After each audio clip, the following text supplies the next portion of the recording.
I have said it before, and I'll say it again. The first rule of compounding is never to interrupt it unnecessarily, and the fastest way to interrupt compounding is to lose money. And while that may sound obvious, almost comically obvious, like telling someone not to stick their hand in a fire, the world is full of people with burned hands, people who could have had a lifetime of quiet wealth but instead threw it away chasing thrills, hot tips, fads, or the illusion of easy riches. And I've spent over half a century investing, watching markets rise, collapse, recover, and collapse again, seeing geniuses lose everything and ordinary people quietly accumulate wealth. And if I had to summarize all of that experience into one central truth, it would be this: the people who survive, the people who endure through decades, are not those chasing brilliance, but those who avoid stupidity.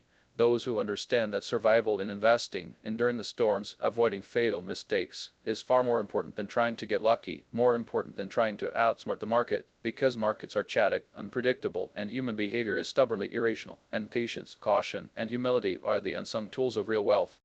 When I was a kid in Omaha, the Great Depression was not a chapter in a history book. It was reality, raw, relentless, a living lesson in the brutal consequences of overconfidence, poor judgment, and financial hubris. Where men with good jobs could be selling apples on the street a year later, families lost their homes, farms could be bought for the price of a used car, and the lesson was painfully simple. If you took on debt and the tide went out, you drowned. If you stayed conservative, patient, and cautious, you survived. And I watched families destroyed not by bad luck, but by overconfidence, by assuming tomorrow would look like yesterday. And those early experiences cured me of naive optimism about human rationality, teaching me that people rarely learn from history as quickly as they should. And fast forward to this: inflation was eating people alive, stocks collapsed, oil quadrupled in price, and once again many so-called smart people lost fortunes, not because of bad luck, but because they borrowed too much, believed too much, and assumed that easy wealth was their due. While I, not a genius by any stretch, survived simply by avoiding debt, avoiding hot tips, and ignoring the allure of whatever was fashionable at the time, letting compounding quietly work in the background, year after year, decade after decade.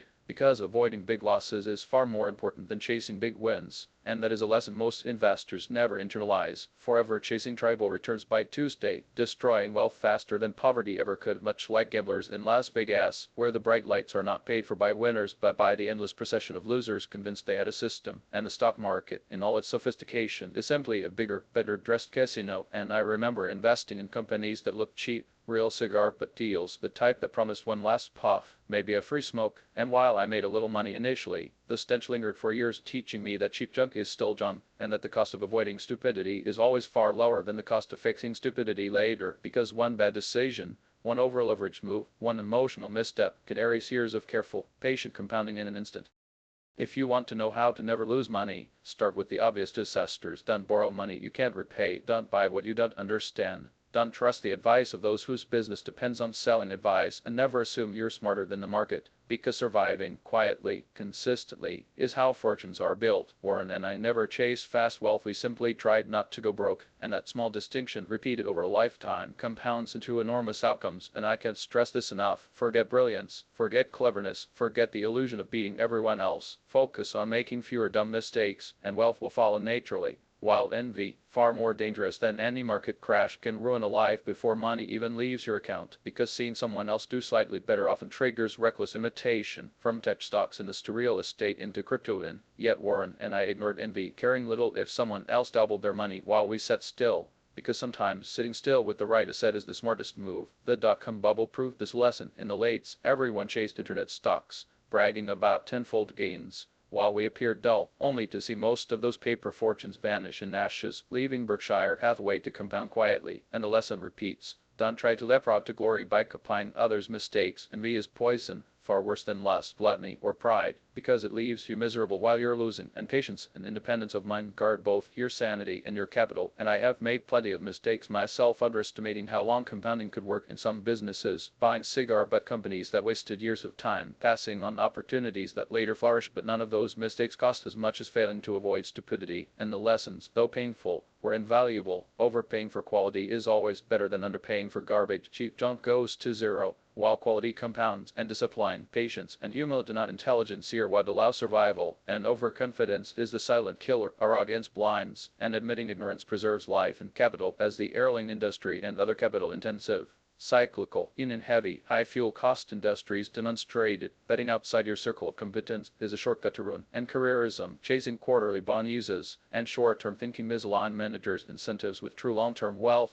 whereas true owners focus on compounding, loyalty, and enduring moats, building wealth silently while the world chases fads, hype, and the next instant gratification. And cash, too, is undervalued. In good times it looks timid. In bad times it is a powerful tool to acquire assets others cannot afford. And resilience always matters more than cleverness, as the boring conservative families who lived below their means survived what the clever lost, teaching that staying power beats brilliance. Because bad times always arrive unannounced, and those who cannot endure are erased, regardless of intellect. And I have learned over the decades that debt is lethal, drama distracting, and dumb people destructive. Avoid these three, and you've already tilted the odds massively in your favor.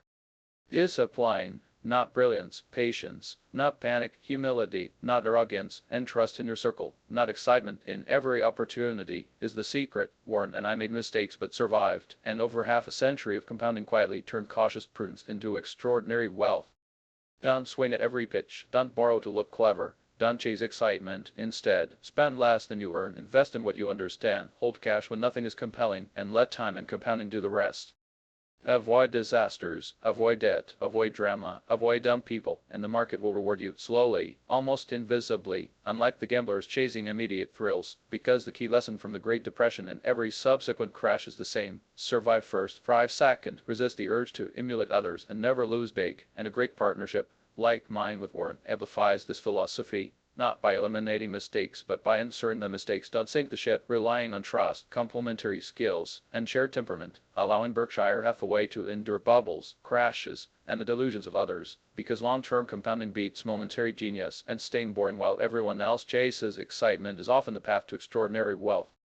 Over 99 years, I've learned that brilliance is overrated, excitement is misleading, and simple principles of avoiding stupidity, living below your means, respecting compounding, and holding patience here are the only reliable tools for surviving and thriving in markets that never care about hope, optimism, or excuses.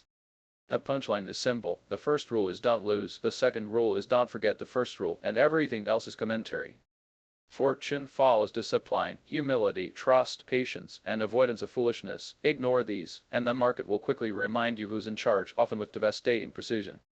Forget glamour, forget magic formulas, forget the desire to be a genius. Wealth is boring, built silently through survival, patience, and refusal to be drawn into stupidity, envy, drama, or debt. Because those are the true killers, and if you can master that, if you can truly follow the simple advice of avoiding loss, the compounding of time and capital will work for you quietly, relentlessly, almost invisibly, until the results appear decades later, not because of brilliance, not because of clever tricks, but because you have survived longer, better, and with fewer mistakes than anyone else. And that, in the end, is how fortunes are made, almost invisibly, almost effortlessly, quietly, steadily, patiently, boringly, and reliably. And if that sounds too simple, too dull, too pedestrian, then so be it, because it works, and the market, as it always has, will take care of the rest. And I can say with confidence that the secrets to staying rich, avoiding ruin, and benefiting from compounding are not complicated, not mysterious, and not hidden in exotic strategies. They are patience, discipline, humility, avoidance of debt, avoidance of envy, avoidance of drama, and surrounding yourself with trustworthy people, and understanding the difference between being busy and being productive, understanding that compounding requires quiet and uninterrupted time, and that most fortunes are built almost invisibly in silence, while the crowd is chasing excitement, fame, and short-term gratification, and that the single greatest advantage an investor can have is time, patience, and the refusal to act recklessly,